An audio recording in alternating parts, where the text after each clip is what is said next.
ഹോര്യരുടെ ഭരണകേന്ദ്രമായിരുന്നു ന്യൂസി എന്ന പട്ടണം. ഹോര്യരെ ഹിവ്യർ, എബൂസിയർ എന്നീ പേരുകളിൽ ബൈബിൾ വിവരിച്ചിരിക്കുന്നു. 1925 മുതൽ 1933 വരെ അമേരിക്കൻ സംഘങ്ങൾ ന്യൂസിയയിൽ ഖനനം നടത്തി. അതിൻ ഫലമായി 5000-ലധികം കളിമൺ ലിഖിതങ്ങൾ വടക്കൻ ഇറാഖിലെ കിർക്കിൽ നിന്ന് കണ്ടെത്തി.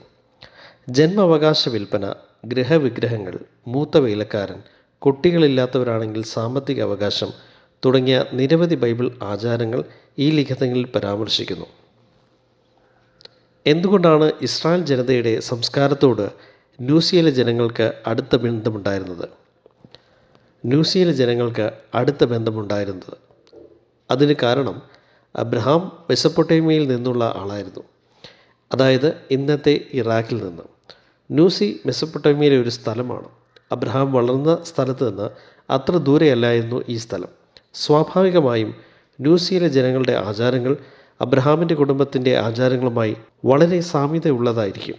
അലഞ്ഞു തിരിയുന്ന ഒരു കൂട്ടം ഭൂരഹിതരെ പരാമർശിക്കുന്ന ഹെബ്രു എന്ന വാക്ക് പോലും ന്യൂസികൾക്ക് ഉണ്ടായിരുന്നു. ഹീബ്രു എന്ന വാക്കിൻ്റെ ഉത്ഭവം ഇതായിരിക്കാമെന്നാണ് ബൈബിൾ പണ്ഡിതന്മാർ അഭിപ്രായപ്പെടുന്നത്.